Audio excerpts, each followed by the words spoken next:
your manners I'm concerned about. We merely pay you the respect we owe.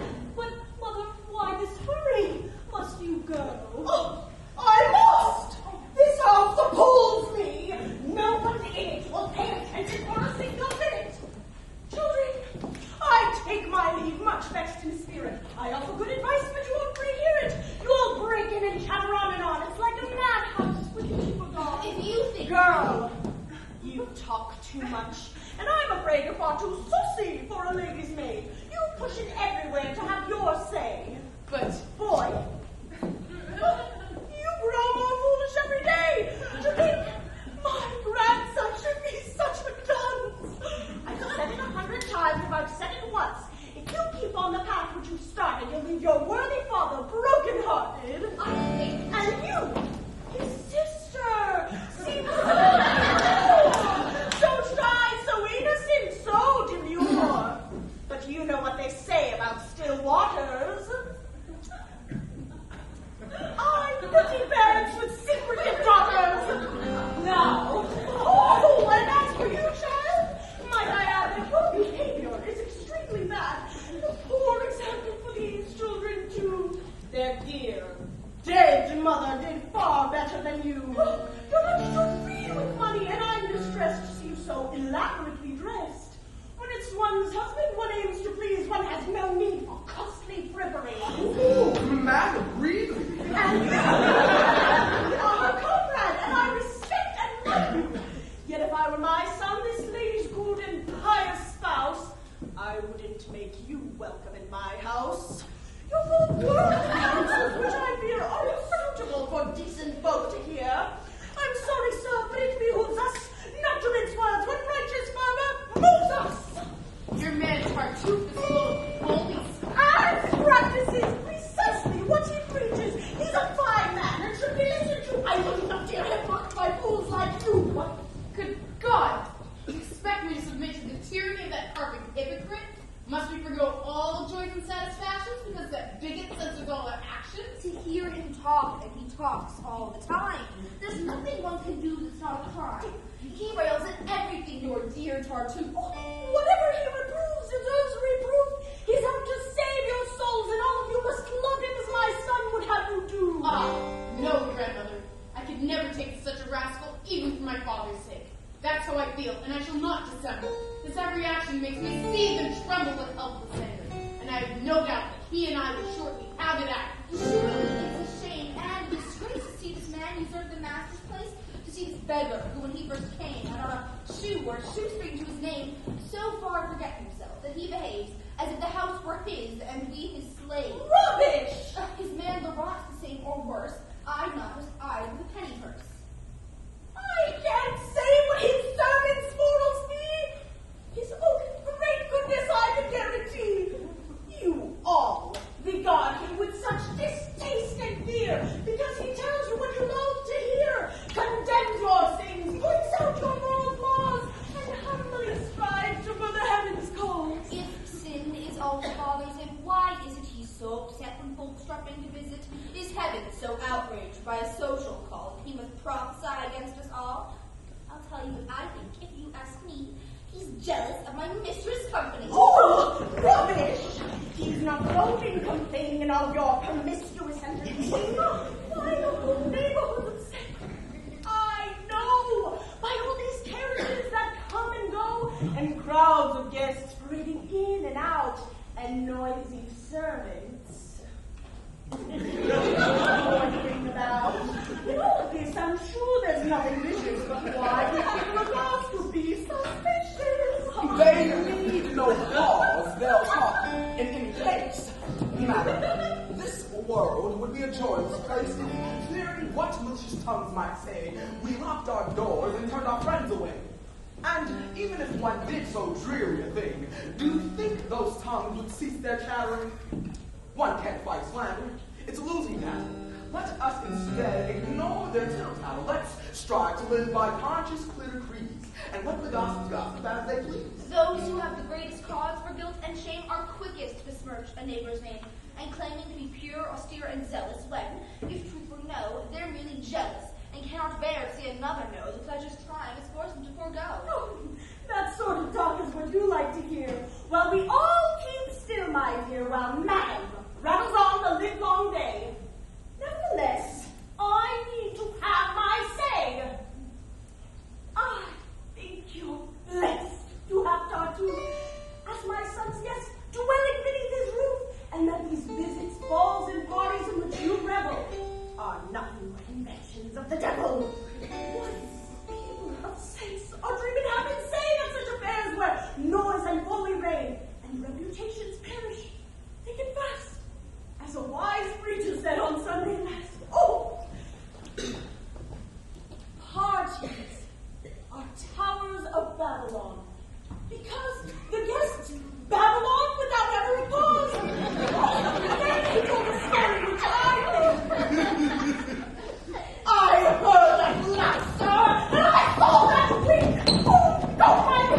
stay behind. I want to know for the peace of her mind.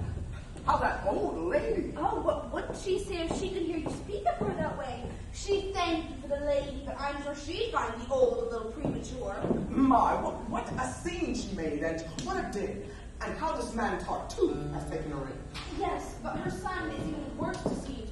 His folly must be seen, he believed. In the late troubles, he played an able part and served his king with wise and loyal heart. But he's quite lost his senses since he fell beneath Tartuffe's infatuating spell. He calls him brother and loves him as he loves his life, preferring him to mother, child, or wife. In him and him alone he will confide. He's made him his confessor and his guide. He pets and pampers him with love more tender than any pretty mistress could engender. Gives him the place of honor when they dine. Delights to see him gorging like a swine. Stuffs him with dainties so it's got distent. And when he belches, cries, God bless you, friend. In short, he's mad. He worships him. He dotes. His deeds he marvels at, his words he quotes, thinking each act a miracle, each word oracular to those that Moses heard. Tartuffe, much pleased to find so easy a victim, has in 100 ways beguiled and tricked him, milked him of money, and, with his permission, established here a sort of inquisition. Even Laurent, his doctor, dares to give us arrogant advice on how to live. He sermonizes us in thundering tones and confiscates our ribbons and clothes. You did well not to follow. She stood in the door and said verbatim all she'd said before. Oh, I saw my husband coming. I think I best go upstairs now and take a little rest. I'll wait and greet him here, then I must go. I've really only time to say hello. Sound him about my sister's wedding, please. I think Tartuffe's against it, and then he's been urging father to withdraw his blessing. As you well know, I find that most distressing, and I'm determined. He's coming! Oh, brother, good day. Well, welcome back. I'm sorry I can't stay. How's the country? Will we not trust and green? Excuse me, brother, just one moment. Dorine! I'm depressed. I always go to the house of booze the moment I return. Oh, has all been well these 2 days I've been gone? How's the family? What's been going on? Your wife 2 days ago had a bad fever and a severe headache which refused to leave her. And Tartuffe? Tartuffe? Why, he's round and red, bursting with health and excellently fed. Poor fellow. That night, the mistress was angry, single white with irritated. Her headache pain, she said, was simply hellish. Oh, and Tartuffe? He ate his meal with relish and zealously devoured in her presence a leg of mutton and a brace of pheasants. Poor fellow. The pains continued strong, and so she tossed and tossed the whole night long. Now icy cold, now burning like a flame. We sat beside her bed till morning came. Oh. And Tartuffe? Why, having eaten, he rose and sought his room already in a doze, got into his warm bed and snored away in perfect peace until the break of day. Poor fellow. After much ado, we talked her into dispatching someone for the doctor. He bled her, and the fever quickly fell. And Tartuffe? He bore it very well to keep his cheerfulness at any cost, and made up for the blood that Madam had lost. He drank at lunch 4 beakers full of port. Poor fellow. Both are doing well, in short. I'll go tell Madam that you express keen sympathy and anxious interest.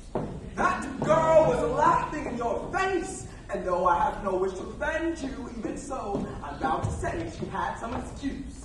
How can you possibly be such a goose?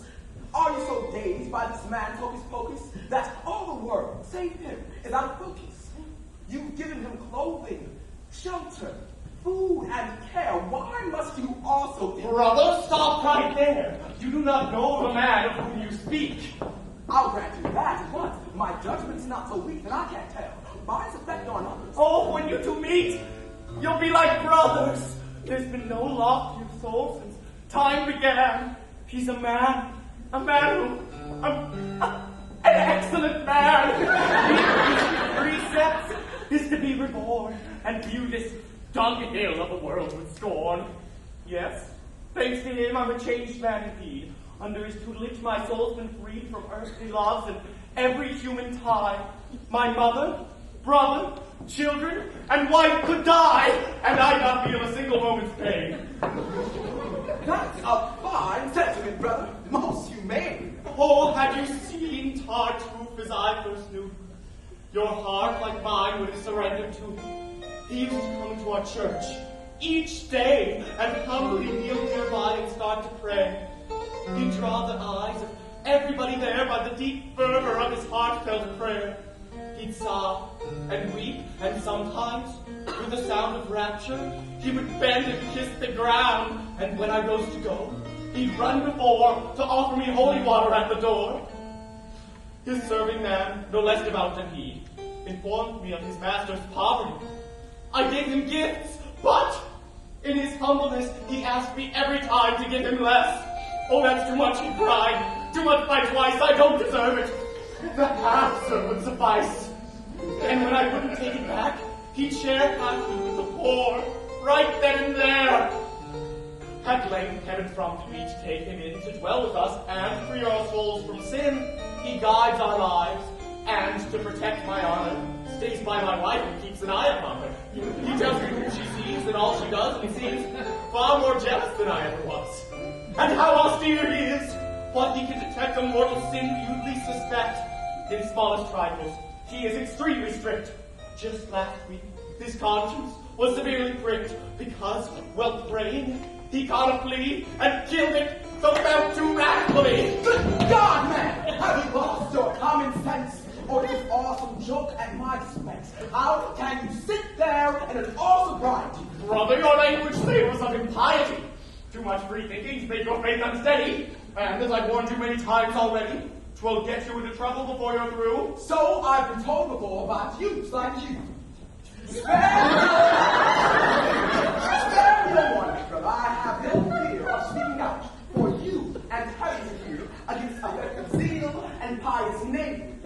There is true and false in piety, as in bravery, and just as those whose courage shines the most in battle are the least inclined to boast. To those whose hearts are truly pure and lowly, don't make a flashy show of being holy. There's a vast difference, it seems to me, between true piety and hypocrisy. How do you fail to see it, may I ask? Is not a face quite different from a mask? Oh, you harbor all the insight of the age. You are our one clear mind, our only sage. The year is oracle, it's Cato's, and all men are fools compared to you. Brother, I do not pretend to be a sage, nor have I all the wisdom of the age. There's just one insight I would dare to claim. I know that true and false are not the same. And just as there is nothing I more revered than a soul whose faith is steadfast and sincere, nothing that I more cherish and admire than honest zeal and true religious vow. So there's nothing that I find more base than specious pieties as honest face, than these bold mountebanks, these histrios whose impious mummeries and hollow shows exploit our love of heaven and make a jest of all that men think holiest and best, who weep and pray and swindle and extort, who preach the monkish life but haunt the court, who use their zeal as a partner of their vice. Such men are vengeful, sly, and cold as ice. Such knaves are all too common. Yet for the wise, true piety is hard to recognize. Yet I fear that you've been dreadfully deluded. Now then, dear brother, is your speech concluded? Why? Yes. Your servant served. No, brother, wait! There's one more matter. You agreed of late that young Valère might pass her daughter's hand. I did. And set the daytime instead. Quite so. You've now postponed it, is that true? No doubt. The match no longer pleases you? Who knows? Do you mean to go back on your word? I won't say Has that. anything occurred which might entitle you to break your pledge? Perhaps. Why must you hem and haw and hedge? The boy asked me to sound from this affair. It's been a pleasure. But what shall I tell Valère? Whatever you like. What have you decided? What are your plans? I plan, sir, to be guided by heaven's will. Come, brother, don't talk much. You give Valère a word. Will you keep it or not? Good day. This looks like poor Valère's undoing. I'll go and warn him that there's trouble brewing.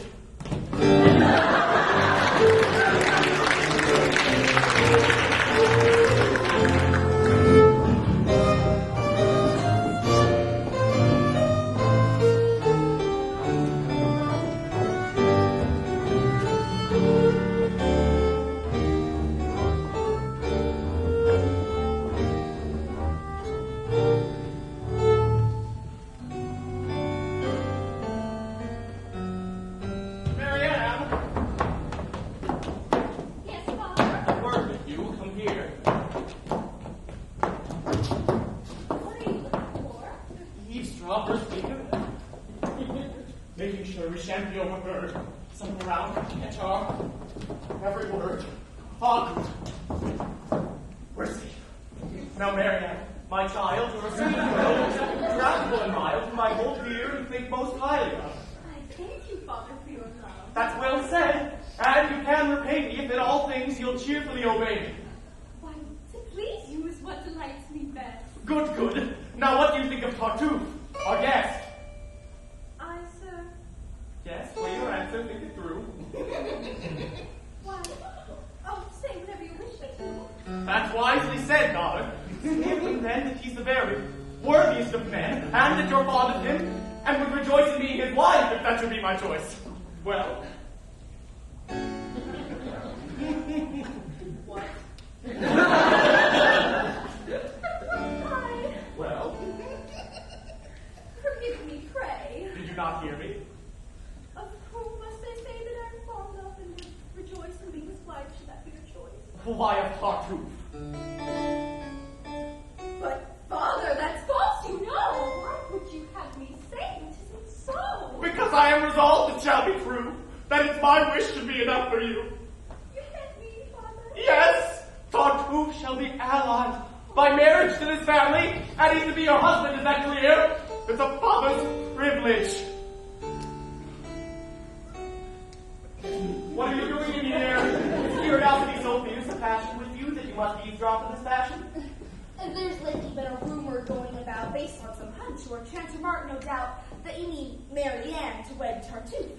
I laughed it off, of course, just a spoof. You find it so incredible? Yes, I do. I won't accept that story even if you do. Well, don't believe it when the thing is done. Yes, yes, of course. Go on and have your fun. I've never been more serious in my life.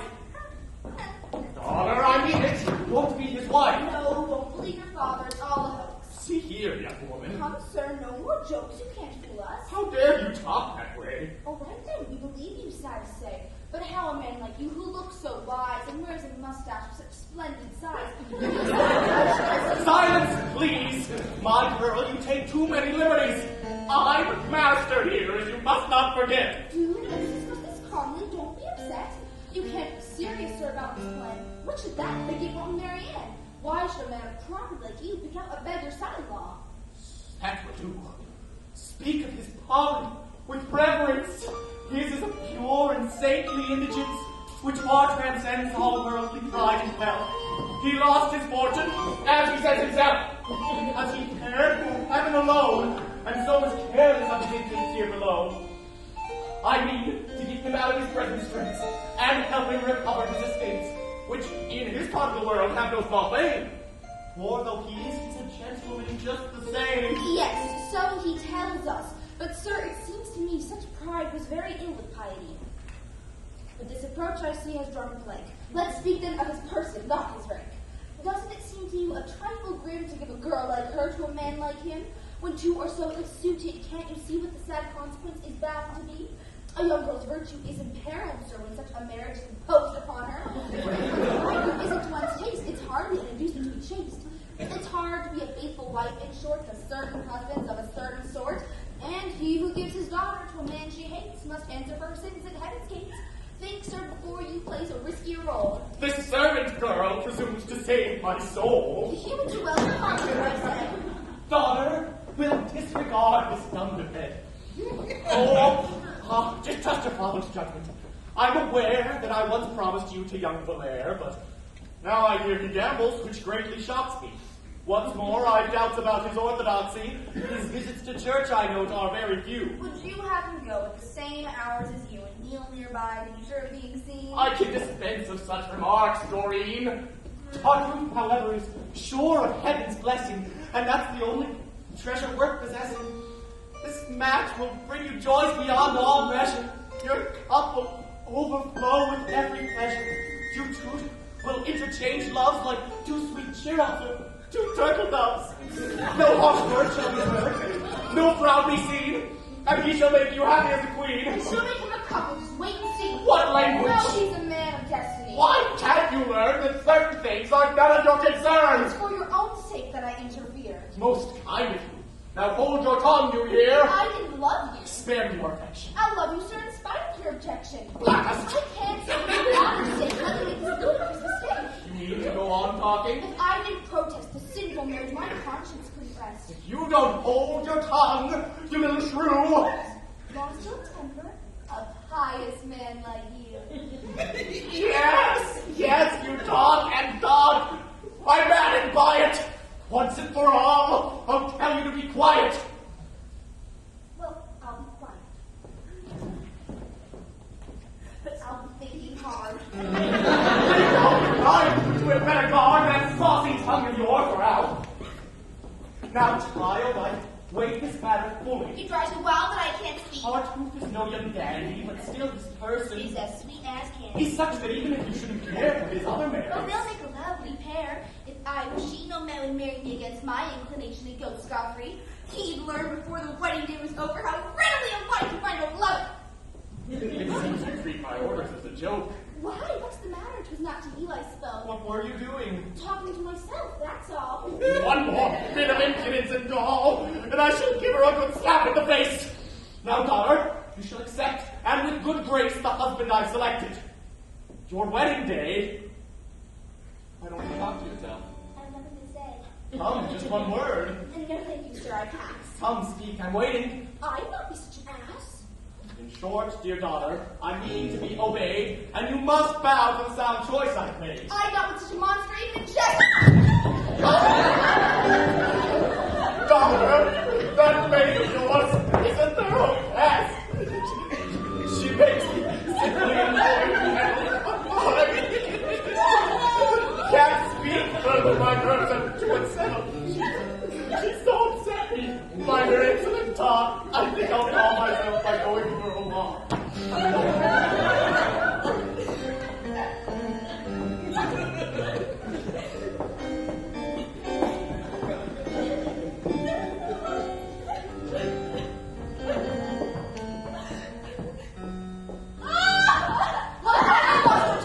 Must I play your part and say the lines you ought to say when faced with a fate so hideous and absurd? Can you not utter one dissenting word?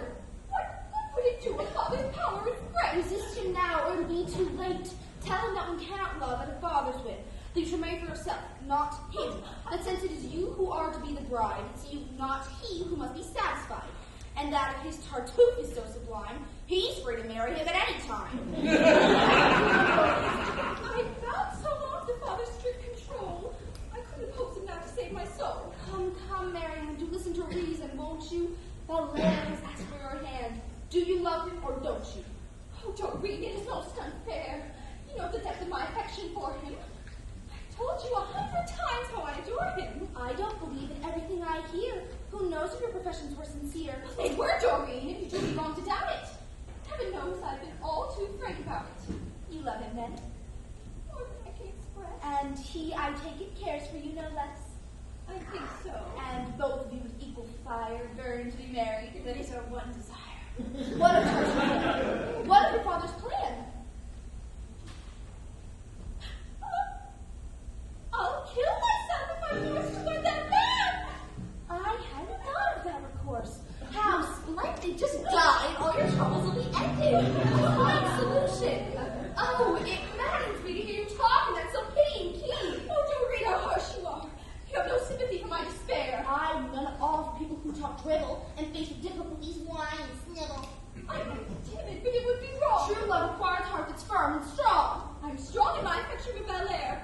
Parting with my father is his affair. If your father's brain has grown so cracked over his dear Tartuffe that he can retract his blessing, though your wedding day was named, surely it's not Valère who's to be blamed. If I defied my father's, you suggest, would it not seem unmaidenly at best? Should I defend my heart's desires and flaunt? No, I asked nothing of you. Clearly you want to be Madame Tartuffe, and I feel bound not to oppose a wish so very sound. For I might criticize the match. Indeed, my dear, the man's a brilliant catch. Monsieur Tartuffe, now there's a man of weight. Yes, Monsieur Tartuffe, I'm bound to say he's quite a person, that's not to be denied. 'Twill be no little thing to be his bride. Dear God! Oh, how triumphant you will feel at having caught a husband so ideal. Oh, Dorine, use your cleverness to get me out of this appalling mess. I'll do whatever you say. Ah, no, a dutiful daughter must obey her father, even if he weds her to an ape. He would rightly enjoy struggle to escape. Dorine, I beg you. No, you deserve it. This marriage must go no. Not Tartuffe. No, I think Tartuffe's your cup of tea, and you shall drink him. I've always told you everything of a lie. No, you deserve to be Tartuffe.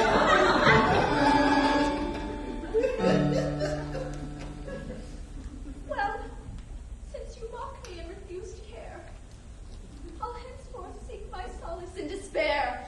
Despair shall be my counselor and my guide, and my friend, and shall help me bring my sorrows to an end. There now, come back.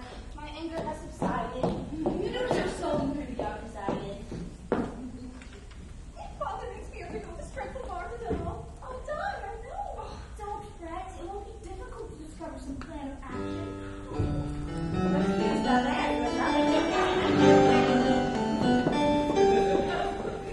Madam, I've just received some wondrous news regarding which I'd like to hear your views. Oh, what news? You're marrying Tartuffe. I find that Father does have such a match in mind.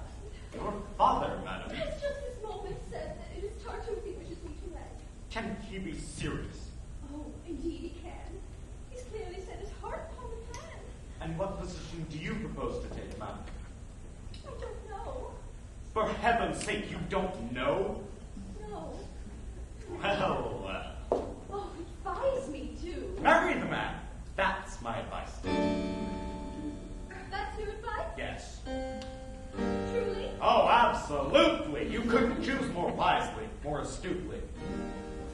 Thanks for this counsel. I'll follow it, of course. Do, I'm sure it will cost you no remorse. To give it didn't cause your heart to break. I gave it, madam, only for your sake. And it's for your sake that I take it, sir. Let's see which fool will prove the stubborner.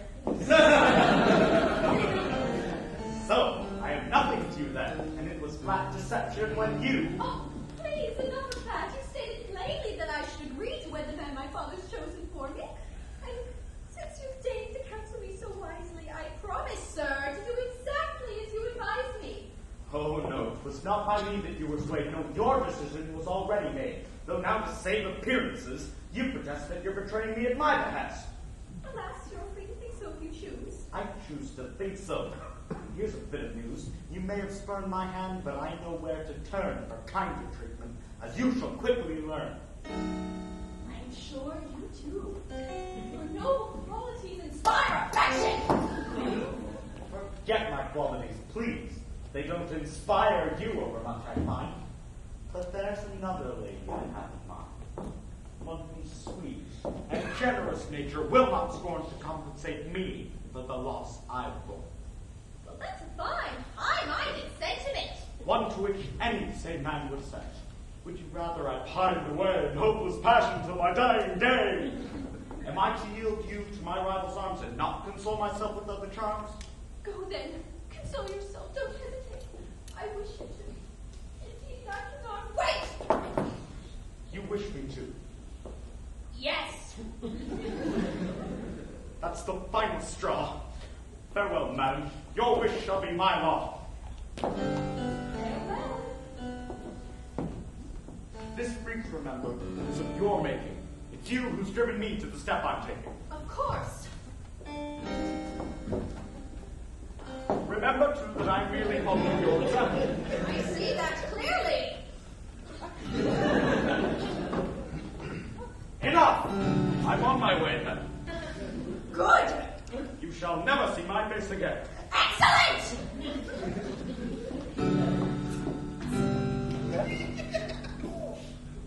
What? What's that? What did you say?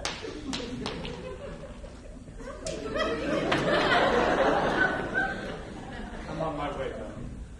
Farewell, madam. If you ask me, both of you are mad as mad can be. Do stop this nonsense now. I've only let you squabble so long to see where we get you. Well then, Mr. Valère. What's this, Dorine? Come here. No, my heart is too full to please. Stop. It's too late now. My decision is made. Oh, poo. It's decided to be, that's plain. I'll go, and so deliver him from me. And now you run away and come back. Oh, they will keep me here. Let go. You cannot bear the sight of me, I perceive. To spare her further torment, I shall leave. Oh, you'll not escape, sir. Don't you try it. Both of you stop fussing. Come here and be quiet. What do you want of me? What's the point of this? We're going to have an armistice. Now, weren't you silly to get so overheated? Didn't you see how badly I was treated? Aren't you a simpleton to have lost your head? Didn't you hear the hateful things he said? You're both great fools. Her sole desire, Valère, is to be yours in marriage. To that I'll swear. Ha! He loves you only and wants no wife but you, Mariane, and that'll save my life. Ha! Why you advise me so? I cannot see. On such a question, why ask advice of me? You're impossible. Give me your hands, you two. Yours first. Why? And now I have from you. What's the point of this?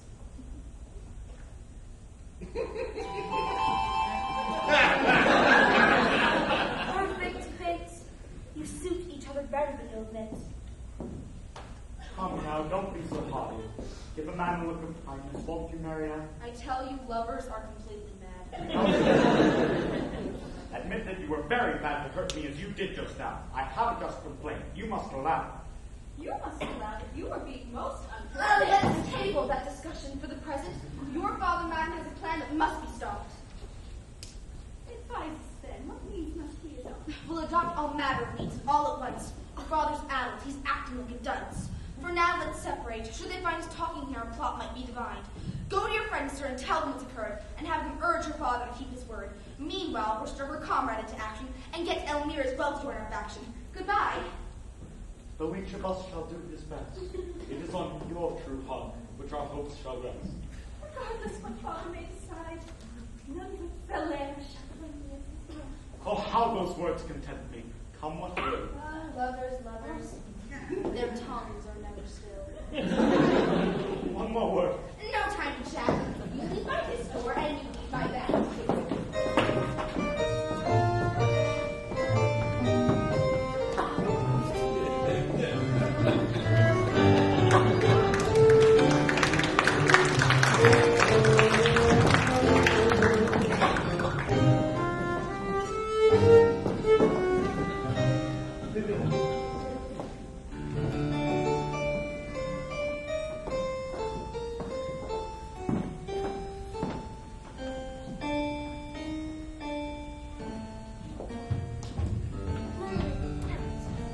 May lightning strike me even as I speak. May all men call me cowardly and weak if any fear or scruple holds me back from settling things at once with that great quack. Oh, now don't give way to violent emotion. Your father's merely talked about this notion, and words and deeds are far from being one. Much that is talked about is left undone. No, I must stop the scoundrel's machinations. I'll go tell them all. I'm out of patience. Do calm down, be practical. I have had my mistress dealt with him and with your father. She has some influence with Tartuffe, I know. He hangs upon her words, seems most devoted, and may indeed be smitten by her charms.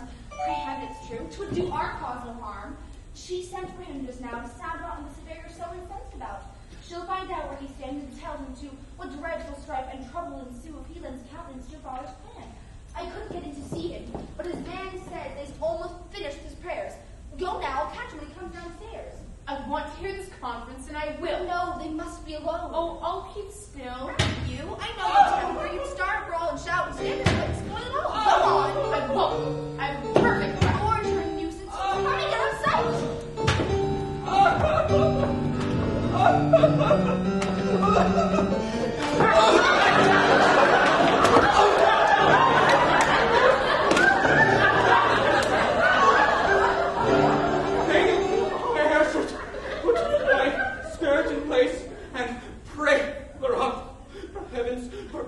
Grace. I'm going to the prison now to give my last few coins to the poor wretches there. Dear God, with affectation, what a fake. Wish to see me? Yes. For mercy's sake, take this handkerchief before you speak.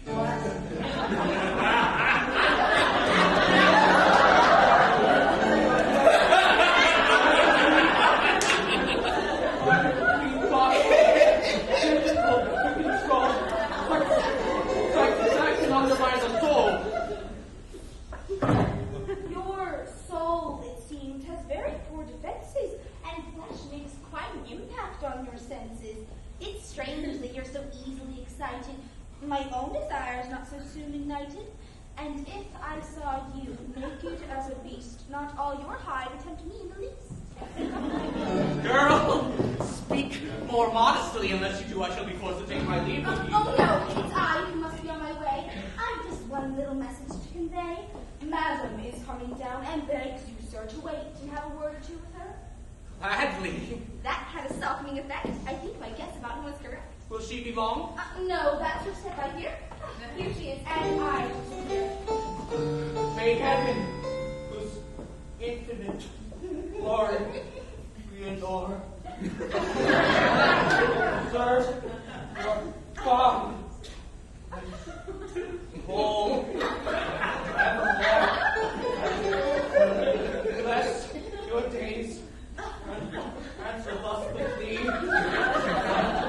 What was its humblest motive? I thank you, sir, for that pious wish. But please do take a chair and let's be more at ease. I trust that you are once more well and strong. Oh, yes. The fever didn't last for long. Oh, my prayers are too unworthy, I am sure, to have gained from heaven this most gracious cure. But lately, madam, my every supplication has had for object to recuperation. You shouldn't have troubled so. I don't deserve it. Your help is priceless, madam, and preserve it I gladly give my own in all sincerity. Oh, sir, you outdo us all in Christian charity. You've been most kind. I count myself your debtor. Madam, long to serve you better. There's a private matter I'm anxious to discuss. I'm glad there's no one here to hinder us. I too am glad. It fills my heart with bliss to find myself alone with you like this. Oh, this won't take long, sir. And I hope you'll be entirely frank and unconstrained. Indeed, there's nothing I'd rather do but bare my inmost heart and soul to you. But first, let me say that what remarks I made on the constant visits you are paid were not prompted by any mean emotion, but rather a pure and deep devotion, a fervent zeal. Oh, no need for explanation. Your sole concern, I'm sure, was for my salvation. Quite so, and such great fervor do I feel. Oh, please, you're preaching. What's your excess of zeal? I never meant to cause you pain, I'd rather. Oh, what can your hand be to me Now, what soft by woven stuff. Oh, please, I'm extremely ticklish. My lovely lacework on your dress, the craftsmanship's miraculous, no less.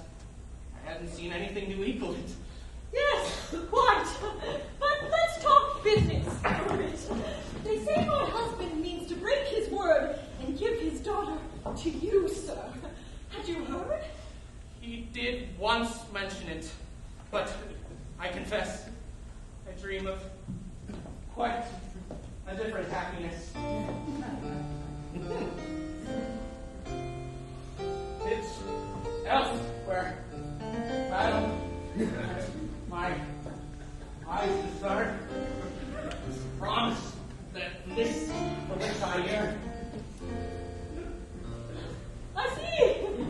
You long for nothing here.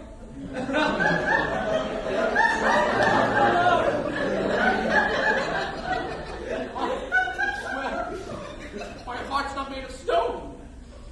All your desires mount heavenward, I'm sure, in scorn of all that's earthly and impure. Our senses are quite rightly captivated by such perfect works our Maker has created. Some glory clings to all that heaven has made in you. All heaven's marvels are displayed on that fair face. Such beauties are lavish, the eyes are dazzled, the heart is ravished.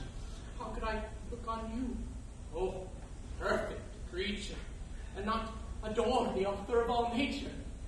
At first, I trembled, lest the blood should be a subtle snare that hell laid for me.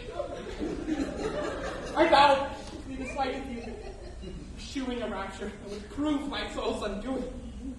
But soon there I became aware that with my deep passion to be laid to square with rectitude, the bounden duty I thereupon surrender to your beauty. You are my peace, my solace, my salvation. On you depends my bliss or desolation. I bide your judgment, and as you think best, I may be either miserable or blessed. Your declaration is most gallant, sir, but don't you think it's out of character? You'd have done better to restrain your passion and think before you spoke in such a fashion. It ill becomes a pious man like you. I may be pious, but I am human, too. With your celestial charms before his eyes, a man has not the power to be wise. I know these words sound strangely coming from me, but no angel, nor was meant to be. I'll raise to you thanks for that sweet manna and endless hymn, the infinite hosanna. With me, there need be no anxiety, no fear of scandal or notoriety. The keen concern for my good name ensures the absolute security of yours. In short, my dear Elmire, I offer you love without scandal, pleasure without fear. I've heard your well-turned speeches to the end, and what you urge I clearly apprehend. But aren't you afraid that I may take a notion to tell my husband of your warm devotion, and that supposing he were duly told, his feelings toward you might grow rather cold? Madam, I know that your exceeding charity will lead you to pardon my severity, and that you will excuse my emptiness, human weakness, human imperfection, and that, oh fairest, you'll bear in mind that I'm flesh and blood, and am not blind. Some women might do otherwise, perhaps, but I shall be discreet about your lapse. I'll tell my husband nothing of what's occurred if in return you'll give your solemn word to advocate as forcefully as you can for the marriage of Valère and Mariane, renouncing all desire to dispossess another of his rightful happiness. No! Will not hush up this vile affair. I heard it all from behind this chair. In order to confound the pride of this great rascal prompting me to hide.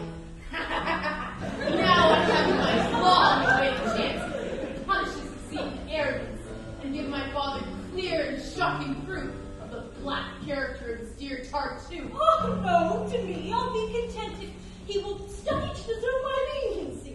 I promise silence, don't make me break my word. To make a scandal of this would be too absurd.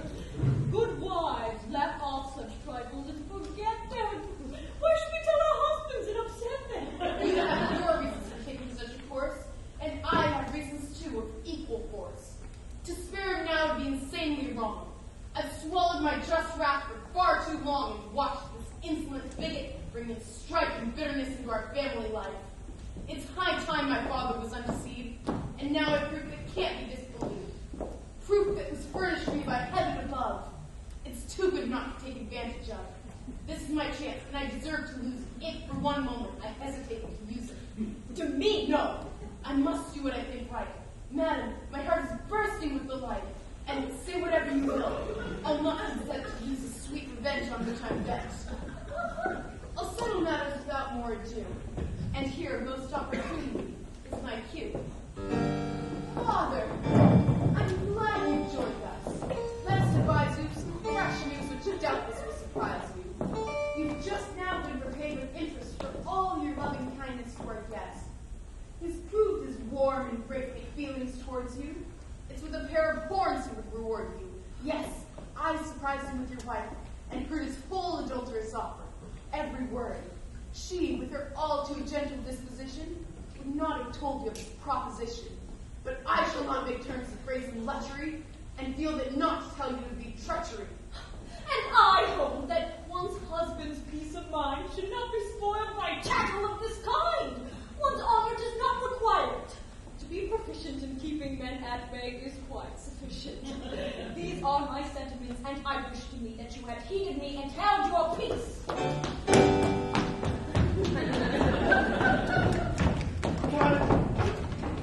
Can it be true? This dreadful thing I hear. Yes, brother. I am a wicked man, I fear. A wretched sinner, all depraved and twisted. The greatest villain that has ever existed. My life's one heap of crimes that grows every minute. There's not a ounce of corruption in it. And I perceive heaven outraged by me, has chosen this occasion to mortify me, charge me with any deed you wish to name. I shan't defend myself and take the blame. Believe what you are told and die darted like a base criminal from beneath your roof. Yes, drive me hence, and with parting curse I shan't protest, for I serve far worse. Oh, you deceitful boy! How dare you try and stay this purity with no foul lie? What? Are you taken by such a bluff? Enough, you rogue, enough! Oh, brother, let me speak. You're being unjust. Believe his story. The boy deserves your trust. What, after all, should you have faith in me? How do you know what I might do or be? Is it by my good actions that you base your favor? Trust my heart's face. Oh no! Don't be deceived by hollow tales. I'm far less for being what men suppose. Though the world hates me as a man of worth, I'm truly the most worthless man on earth. Yes, my dear son, speak out now. Call me the chief of sinners, a wretch, a murderer, a thief. Load me with all the names men most before I shan't protest. I deserve them all and more.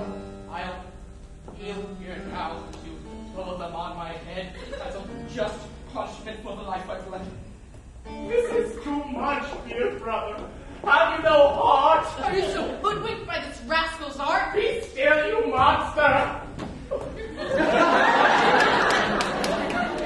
Pray you, rise, villain! But Silence! can't you realize? Just one word more, and I'll tear you limb from limb. In God's name, brother, don't be harsh with you. I'd far rather be tortured at the stake than see him bear one scratch for my poor sake. Ingrate! I beg you on bended knee to pardon him. Such goodness cannot be. Now there's true charity. What? You... Villain, be still! I know your motives. I know you wish him ill. Yes, all of you! Wife, children, servants, all conspired against him and desired his fall. Employing every shameful trick you can to alienate me from this saintly man. Oh, but the more you seek to drive him away, the more I'll do to keep him. Without delay, I'll spite this household and confound its pride by giving him my daughter as his bride. You're going to force him to accept his hand? Yes, and this very night, you understand, I shall defy you all and make it clear that I'm the one who gives the orders here. Come, wretch, kneel down and clasp his blessed feet and beg his pardon for your black deceit. I ask this swindler's part? What? I'd rather... So you insult him and defy your father? The stick! The stick! No, release me, do! Out of my house this minute! Be off with you and never dare set foot in it again! Well, I shall go, but... Well, go quickly then. I disinherit you, and empty purse is all you'll get from me. Except my curse.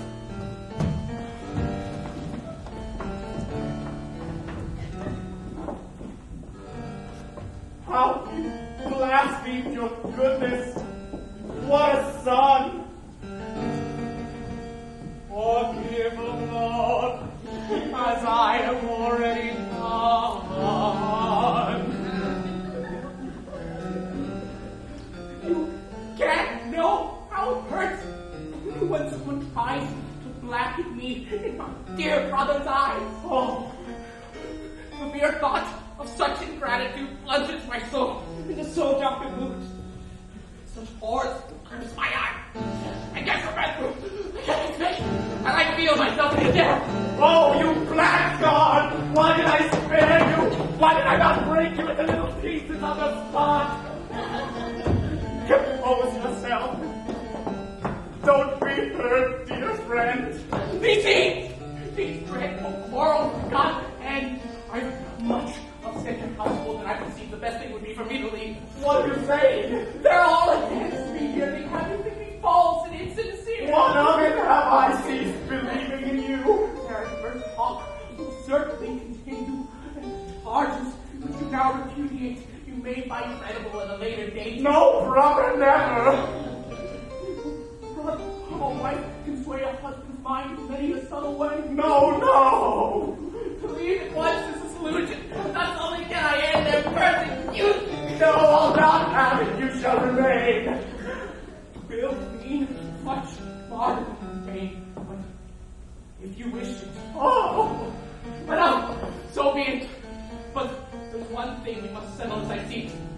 For your dear honor and for our friendship's sake. There's one precaution I feel bound to take. I shall avoid your wife and keep away. No, you shall not. Whatever they may say, it pleases me to vex them. And for spite, I have them see you with her day and night. What's more, I'm going to drive them to despair by making you my only son and heir. This very day, I'll give to you alone clear deed of title to everything I own. A dear, good friend and son-in-law to be is more than wife, or child, or kin to me. Will you accept my offer, dearest son? In all things, may the will of heaven be done. Poor fellow, come, we'll go draw for thee. Then let them burst with disappointed greed.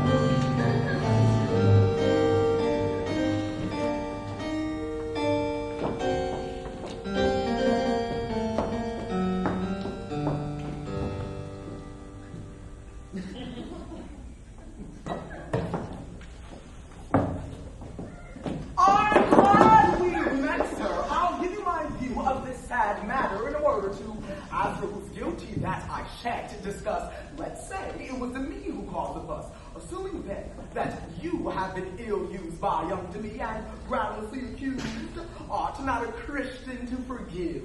Ought not he to stifle every vengeful thought? Should you stand by and watch a father make his only son an exile for your sake? No. Sacrifice your wrath to God above and help Damis regain his father's love. Alas, for my part, I would take great joy in doing so. I've nothing against the boy. I pardon all. I hope no resentment. To serve him would afford me great contentment, but heaven's interest do not have it so. If he comes back, then I shall have to go. After his conduct so extreme, so vicious. Our brother intercourse would seem suspicious.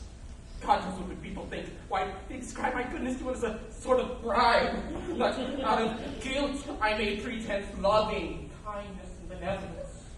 That fearing my accuser's tongue, I stultify his silence with a show of love. Your reasoning is badly warped and stretched, and these excuses, sir, are most far-fetched.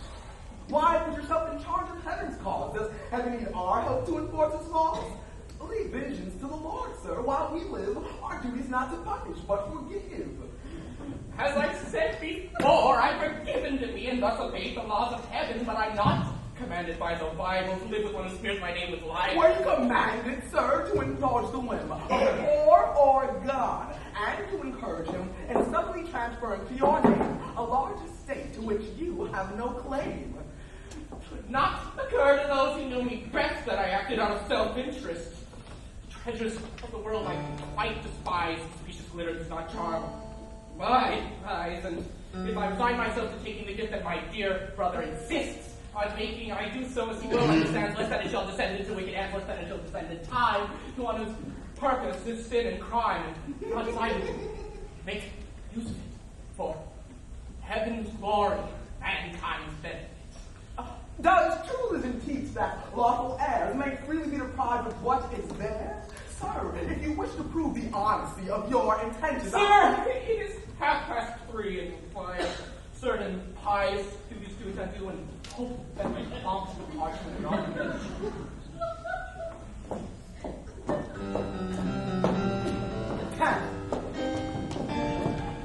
Stay, sir, for heaven's sake, and help Mariane. Give her pardon. Her father's plan to bury her off tonight has put the poor child in a dreadful plight.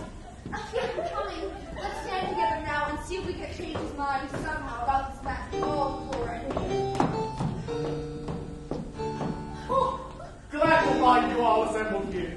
This contract child contains your happiness, and what it reads, I'm sure your heart can guess. Oh, sir, by the heaven which sees me here distressed, or whatever else may move your breast, do not employ a father's power. I beg you to crush my heart and force it to obey you. Spare me, at least. I beg you, I implore the pain of anyone whom I abhor. And do not, by some heartless use of force, try me to consider some desperate course. Be firm, my soul. No human weakness now. I do not resent your love for him. Allow your heart to be ready, sir. Give him your property, and if that is not enough, take mine from me. Take it. Do. He's welcome to my money. But do not. I pray you include my person too. Spare me, and let me end the tale of my sad days behind a convent veil. A convent? When crossed and paramours, all lovesick girls share the same thoughts as yours. Get up! The more you loathe the man and dread him, the more ennobling it will be to wed him. Marry Tartuffe and mortify your flesh. Enough, don't start this whimpering afresh. Why are you trying? Be still there. Speak when you're spoken to. Not one more bit of impudence out of you. Sir, if I may offer a word of counsel here... Brother, in counseling you have no peer. All your advice is forceful, sound, and clever. I don't propose to follow it, however. I am amazed. I don't know what to say.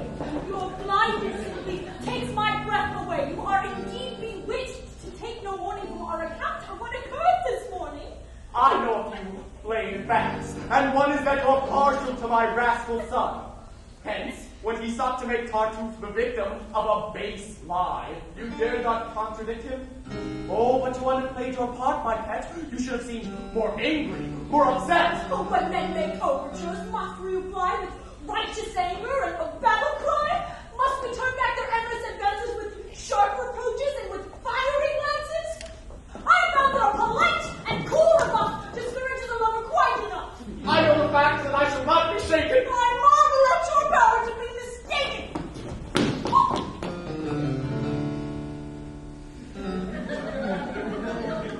Would it, I wonder, carry weight with you if I could show you that our tale was true? Show me. Yes. Right. Come, what if I found a way to make you see the facts as plain as day? Nonsense. Do answer me, don't be absurd. I'm not now asking you to trust our word. Suppose that from some hiding place in here you heard the whole sad truth by eye and ear. What would you say of your good friend after that? Why, I'd say nothing. If I suppose a fact, it can't be true. It's been too long to see it, and I'm quite tired of being disbelieved. Come, put my statements to the test and see truth made manifest. Fine, I'll take that challenge. Now do your uttermost. We'll see how you make good of your hollow boast. Send him to me. He's coming. It might be hard to catch him crack the scoundrel off his guard. No, amorous men are gullible. Their conceit so blinds them that they are never hard to cheat. Have him come down. Please, leave us for a bit.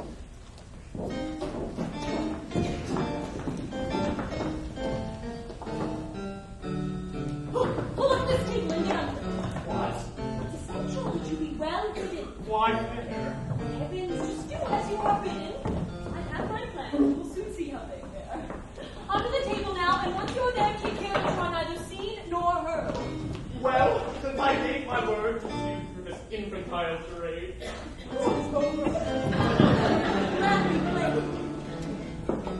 I'm going to act quite strangely now, and you must not be shocked at anything that I do. Oh. Whatever I may say, you must excuse this part of the deceit I am forced to use. I shall employ sweet speeches in the task of making that imposter drop his mask.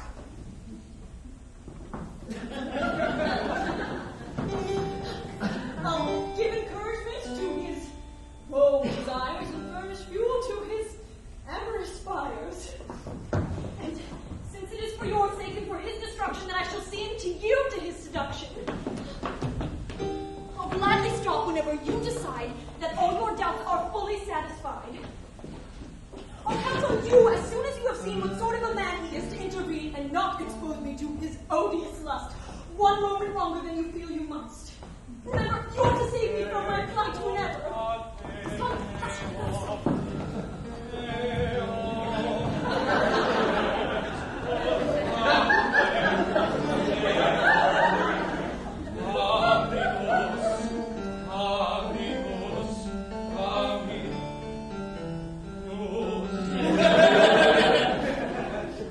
You wish to have a word with me, I'm told. Yes. A little secret to my Before I speak, however, it would be wise to check that door and look about for spies.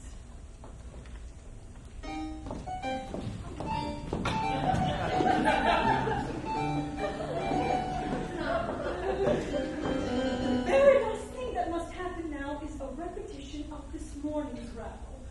I have never been so badly caught off guard. You saw how I feared for you, and how I tried to make that troublesome Damis control his dreadful temper and hold his peace. In my confusion, I simply didn't have the sense to contradict his evidence. As it happened, all was for the best, and all has turned out in our interest. The storm has merely bettered our position. My husband doesn't have the least suspicion. And now, in mockery of those who do, he bids me be continually with you. And that is why, quite fearless of reproof, I can now be alone with my Tartuffe. And why my heart, perhaps too quick to yield, feels free to let its passion be revealed. Madam, your words confuse me. Not long ago you spoke in quite a different style, you know. Sir, if that refusal made you smart, it's little that you know of a woman's heart. Or what that heart is trying to convey when it resists in such a feeble way. Always in time, all no's will turn to yeses. I fear my words are all too frank and free and poor proof of a woman's modesty. When I try to force you to undo the marriage plans my husband has in view, what did my urgent pleading signify, if not that I admired you, and that I deplored the thought that someone else might own part of a heart I wish for mine alone. Madam, no happiness is so complete as from lips we love comes words so sweet, and yet I must beg leave now to confess some lingering doubts as to my happiness. Might this not be a trick? Might not the catch be what you wish to bring off the match with Mariane, and so would think to love me? Ah, no. I shan't quite trust your fond opinion of me till the feelings expressed so sweetly here demonstrated somewhat more concretely. And that by certain kind concessions I may put my faith in your perfection. Oh, to make that sweet admission cost me dear. But you'll not be content, it would appear, unless my store of favors is dispersed to the last farthing, the very first. Madam, I, so little to merit your scheme, cannot credit its fulfillment of my dream, and shan't trust it Madam, till I savor some palpable assurance of your favor. How tyrannical your love can be! And how it flusters and perplexes me! How furiously you take my sovereign hand and make your attributes a fierce command! Come, must you come and harry me to death? Will you not give me time to catch my breath? Can you right to press me with such force and give me no quarter, show me no remorse, and to take advantage of by your stern insistence these fond feelings which weaken my resistance? Madam, if you look with favor upon my love, why then begrudge me some clear proof thereof? Oh, but how can I consent without offense to heaven, to which you feel such reverence? If heaven is all that holds you back, don't worry. I can remove that hindrance in a hurry.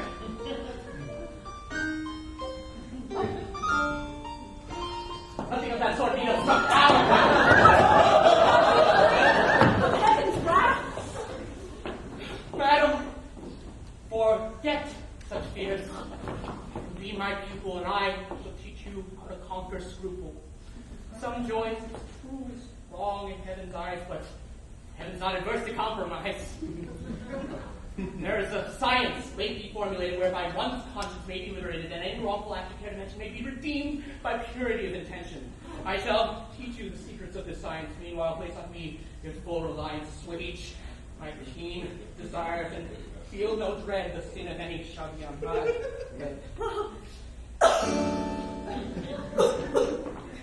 You've a bad cough? Yes, it's bad indeed. Some licorice may be what you need. Oh, no, I've a stubborn cold. I'm sure it will take much more than licorice to cure it. How aggravating. More than I can say. If you're still troubled, think of things this way. No one shall know our joy save us alone, and it's no evil till the act is known. It's scandal, madam, which makes it an offense, but it's no sin. Sin in confidence.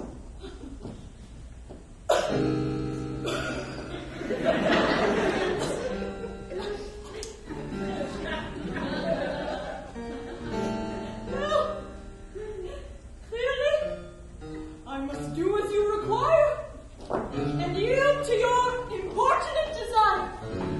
It is apparent now that nothing less will satisfy you. And so I acquiesce to go so far as much against my will. I'm vexed that it should come to this, but still, since you are so determined, since you will not allow me a language to convince you, and since you require concrete evidence, I see nothing for it now but to comply.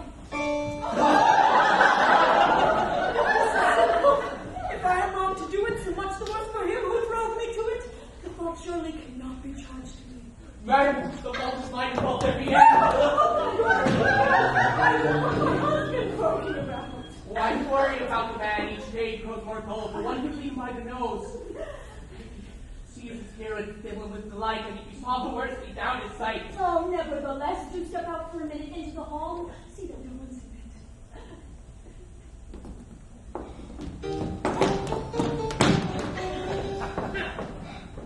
That man's a perfect monster!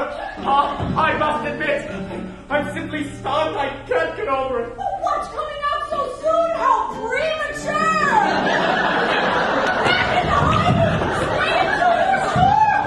Stay until the end and be convinced completely. We mustn't stop till things are proved concretely. Anything so vicious. Try to be judicious. Wait to be certain that there's no mistake, no. Jumping to conclusions.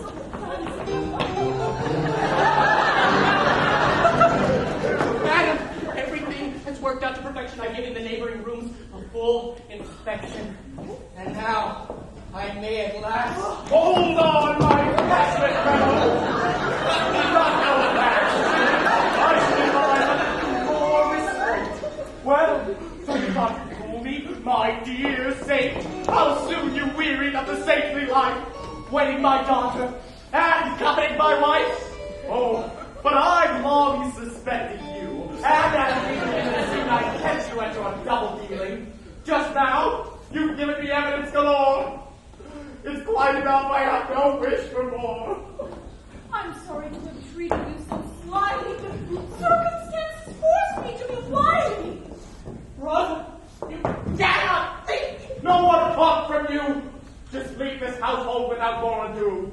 What I intend to... That seems very clear. Spare your falsehoods and get out of here.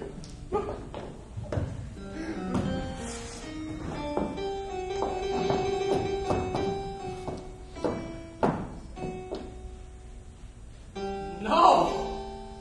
I'm the master and you're the one to go! This is my house! I'll have you know, and I'll show you that you can't hurt me by this contemptible conspiracy, that those who cross me know not what they do, and I am going to expose and punish you! Avenge offended heaven and make you free than ever!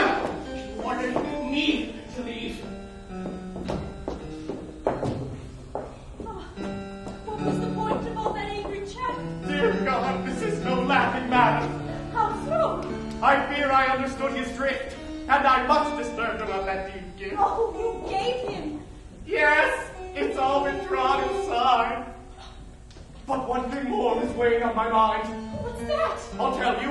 But first, let's go see if there's a certain strong box in his room upstairs.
My poor friend Argus brought that box to me with his own 2 hands and utmost secrecy. 'Twas on the very morning of his flight. It's filled with papers which, if they came to light, would ruin him, for such is my impression. Then why did you let us out of your possession? Those papers vexed my conscience, and it seemed best to ask the counsel of my pious guest. The cunning scoundrel got me to agree to leave the box in his custody, so that in case of an investigation I could employ his like equivocation and swear I didn't have it, and thereby at no expense to conscience tell a lie. It looks to me like you're out on a limb, trusting him with that box and offering that deed of gift were actions of a kind which scarcely indicate a prudent mind. With 2 such weapons, he has the upper hand. And since you are vulnerable as matters stand, you erred once more in bringing him to bay. You should have acted in some subtler way. Just think of it. Behind that furtive face, a heart so wicked, and a soul so base, I took him in, a hungry beggar, and then, enough! By God, I'm through with pious men. Henceforth, I'll take the whole false brotherhood and persecute them worse than Satan could. There you go, extravagant celebrity. Why can you not be rational? You can never manage to take the middle course, it seems, but jump rather between absurd extremes. Come, just because one rascal made you swallow a troll seal which turned out to be hollow, shall you conclude that all men are deceivers, and that today there are no true believers? Don't humor fraud, but also don't asperse true piety. The latter part is worse, and it is best to err one must, as you have done, upon the side of trust. Father! I hear that scoundrels utter threats against you. That he practically forgets how in his need he is befriended by you, and he's used your gifts to crucify you. It's true. My boy, I'm too distressed for tears. Leave it to me, sir. Let me turn his ears. Faced with such insolence, we must not waver. I shall rejoice in doing the favor of cutting short his life and his distress. What a display of young hot headedness! Do learn to moderate your fits of rage. In this just kingdom, this enlightened age, one does not settle things by violence.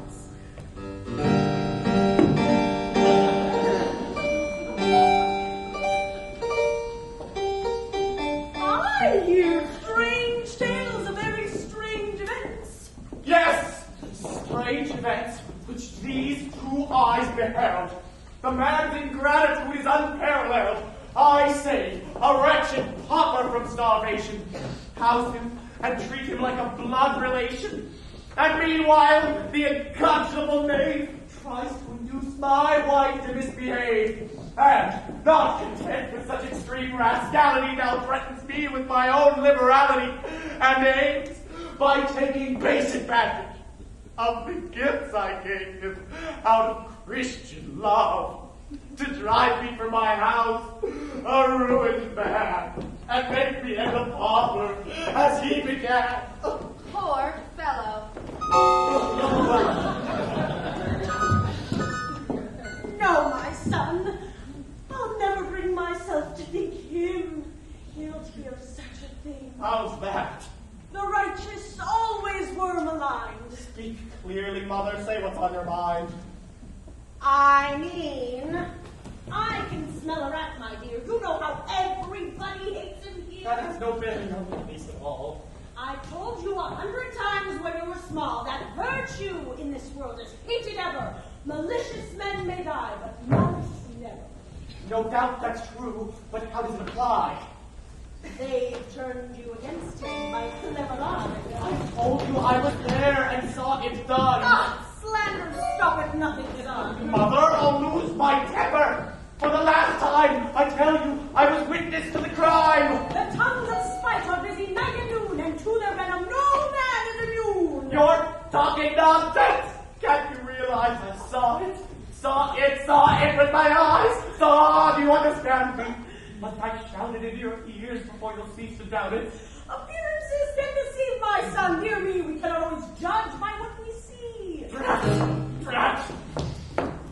One can often interpret things awry. Good can see evil to a suspicious eye. Was I to see his pawing at Elmire as an act of charity?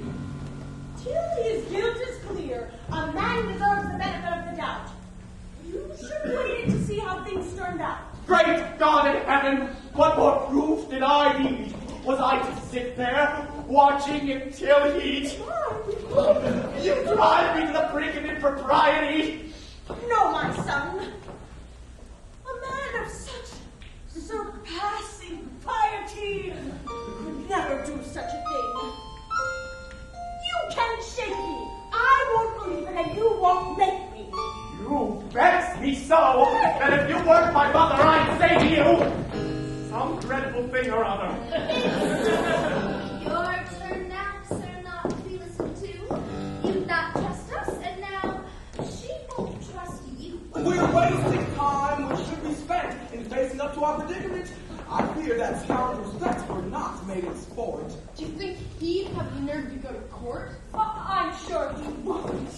They find it ought to conclude a case of swindling and ingratitude. Don't be too sure. He won't be at loss to give his claims a high righteous loss. And clever rogues with far less valid cause have trapped their victims in a web of laws. I say again that to antagonize a man so strongly armed was most unwise. I know it, but the man's calling, she outraged me so I couldn't control my teeth. I wish to heaven that we could devise some truce between you, or some compromise. If I had known the cause he drove, I'd not have roused his anger. What is that fellow looking for? Who is he? We'll talk to him and tell him that I'm busy. Good day, dear sister. Kindly let me see your master. He's in bold company and cannot be disturbed, Sir. I hate to intrude, but what has brought me here will not disturb your master in any event. Indeed, my news will make him most content. Your name? Just say that I would bring to Monsieur Tartuffe on his bound to come. Sir, he's a very gracious man and bears a message from Tartuffe, which he declares make him most content. Upon my word, I think this man had best be seen and heard. Perhaps he has some settlement to suggest. How shall I treat him? What manner would be best? Control your anger, and if you should mention some fair judgments, give him your full attention. Good health to you, good sir. May heaven confound your enemies, and may your joys abound. Aye, sir, I must ask your pardon. To my shame, I cannot now recall your face or name. Loyal's the name. I come from Normandy, and I'm a bailiff in all modesty. For 40 years, praise God, it's been my boast to serve with honor in that vital post. And I'm here, sir, you remit the liberty to serve you with this writ.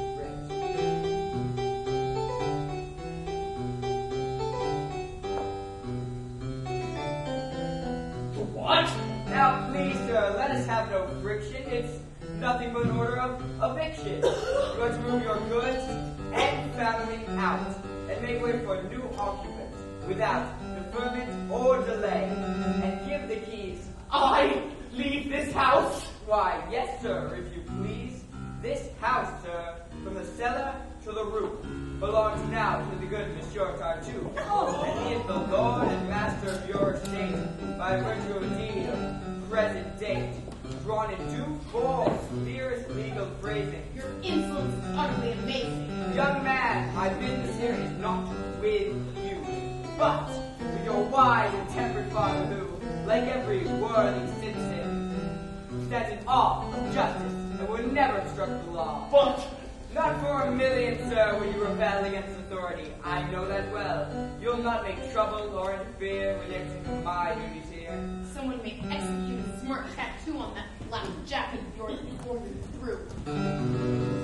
Sir, bid your son be silent.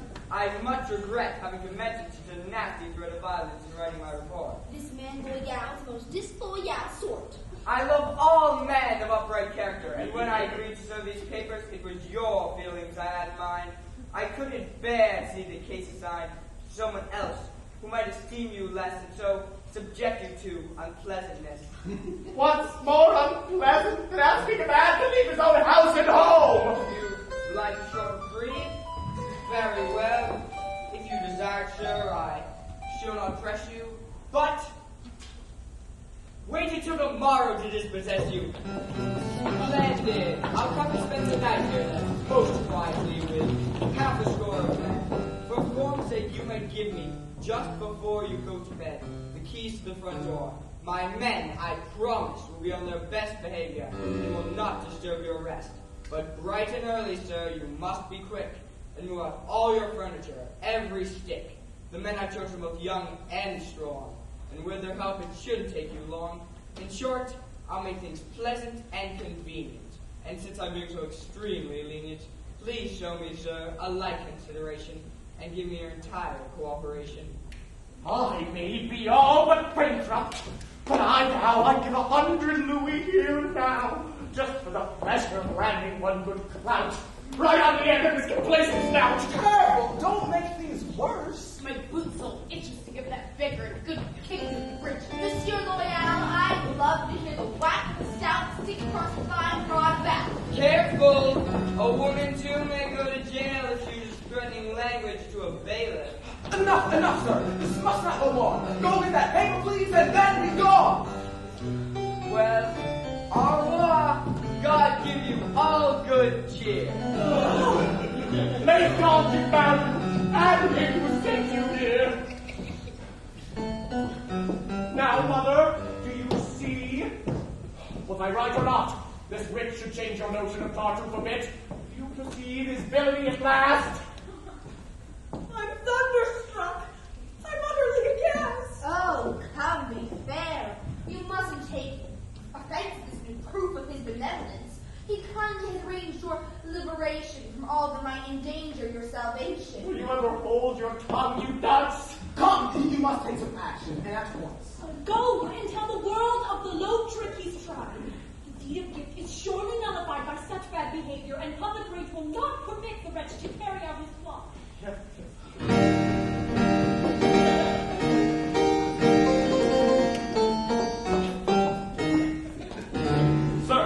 though I hate to be the bearer of more bad news, such is the danger that I cannot choose. A friend who is extremely close to me and knows of my interest in your family has, for my sake, presumed to violate the secrecy that is due to things of state, and sends me word that you are in a plight, the sole salvation from which lies in flight. That scoundrel who has imposed upon you so denounced you to the king an hour ago, and as supporting evidence displayed the strong box of a certain renegade whose secret papers, so he testified, you have disloyally agreed to hide. I don't know just what charges may be pressed, but there is a warrant out for your arrest. He's clearly done this to facilitate his seizure of your house and your estate. That man is a vicious beast. Sir, we must not tarry in the least. My carriage is waiting outside to take you thence, and this 1,000 louis should cover all expense. I shall go with you all the way and place you in a safe refuge, to which they shall never trace you. Alas, dear fool, I wish I could show you my gratitude for everything I owe you. But now is not the time. I pray the Lord that I may live to give you your reward. Farewell, my please.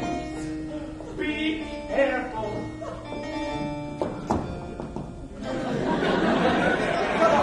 We shall take care of things, you needn't worry. Gently, sir, gently. Stay right where you are. No more overhead your money. You're off to prison now by order of the prince. This is the crowning blow, you wretch! Insensate beings, my total ruin and defeat. Your villainy is now at last complete. Pleading and trying to provoke me is no use. Those who serve heaven must expect abuse. You are indeed most patient, sweet and blameless. How he exploits in the name of heaven. It's shameless. Your taunts and mockeries are all for not to do my duties, my only thought. Your love of duty is most meritorious, and what you've done is little short of glorious. All deeds are glorious, madam, which obey the sovereign prince that sent me here today. I rescued you when you were destitute. Have you forgotten that, you faithless brute? No, I well remember everything. But my first duty is to serve my king. That duty is so paramount that other things decided do not count.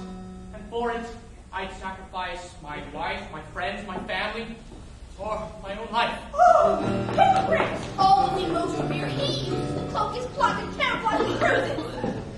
If it's true that you are animated by pure and loyal zeal as you have stated, why was the zeal not roused until you sought to make Orgon a cuckold and been caught?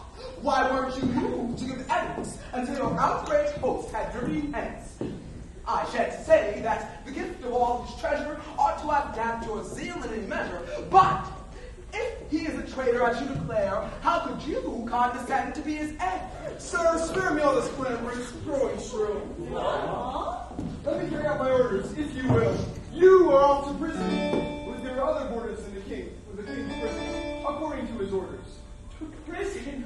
This cannot be. I have an explanation, sir, but not to you. Sir, all is well. Rest easy and be grateful. We serve a prince to whom all sham is hateful. A prince who sees into our inmost hearts and can't be fooled by any trickster's arts. With one keen glance, our king perceived the whole perverseness and corruption of his soul. And thus, high heaven's justice was displayed. Betraying you, the rogue should self-betray. The king instantly recognized him as one notorious by another name, who done so many vile crimes that one could fill 10 volumes with them and be writing still. But, to be brief, our sovereign was appalled by this man's treachery towards you, which he called the last, worst villainy in a vile career, and bade me follow the imposter here, see how gross deviance might be, and force him to restore your property.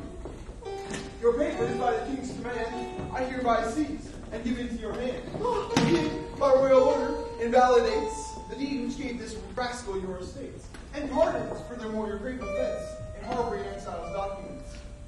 With these decrees, our prince rewards you for your loyal deeds in the late Civil War.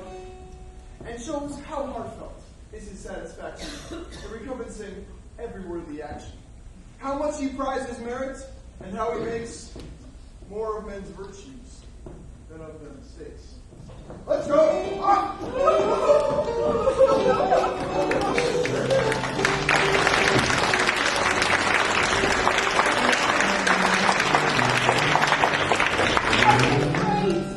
I breathe again at last. We're safe. I can't breathe in danger. Well, traitor, now you see. Brother, please, let's not descend to such indignities. Leave the poor wretch with unhappy fate, and won't say anything to aggravate his present woes, but rather hope that he will soon embrace an honest piety, and mend his ways, and by a true repentance, move our just king to moderate his sentence. Meanwhile, go kneel before your sovereign's throne and thank him for the mercies he has shown. Well said. Let's go then, and gladly, kneeling, express the gratitude which all are feel. Then, once that first great duty has been done, we'll turn with pleasure to a second one, and give Valère, whose love has proven so true, the wedded happiness which is his due.